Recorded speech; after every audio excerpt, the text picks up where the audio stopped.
Alright guys, sa mapagpalang araw sa inyong lahat. Kamusta kayong lahat? Kamusta ang mga nabagyo dyan? Ingat-ingat. May darating na naman isang bagyong parating. Pandinig sa Senado, hindi umano patas ayon kay KOJC leader na si Apollo Kibuloy.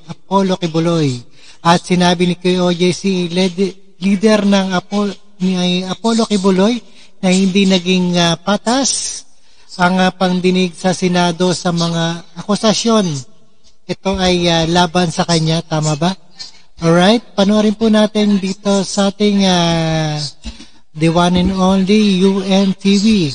Alright, and without further ado, let's do watch guys. And let's get it on dito sa UNTV. And without further ado, let's go guys. And don't forget to subscribe, Rob Trip. Patas ayon kay Apollo Kibuloy ang naganap na pagdinig ng Senado kahapon ukol sa mga kaso ng pang-aabuso na kinakaharap niya. Tinawag din ito ng kampo ng religious leader na trial by publicity dahil wala umanong resource person. Ayan, trial by publicity. Ayan. Sa kanilang panig at hindi rin natalakay ang mahalagang issue gaya ng mga insidente ng human rights violation ng pasukin ng mga pulis ang KOJC compound. Humarap sa pagdinig ng Senado ang ilan sa mga dating... Alright, dapat tinalakay din ng bakit trespassing sa KOJC. Membro ng KOJC at mga testigo sa mga pang-aabuso ni Kibuloy.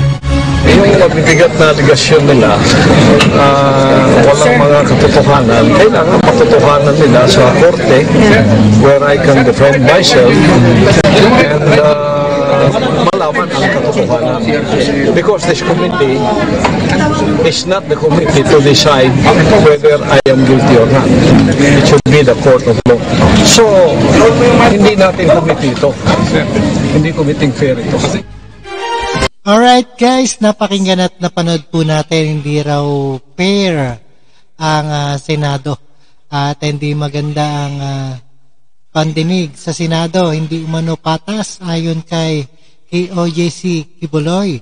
And comment down below na lang guys sa mga reaction nyo dyan at maraming salamat. This is your friendly neighborhood Rob Trip tayo.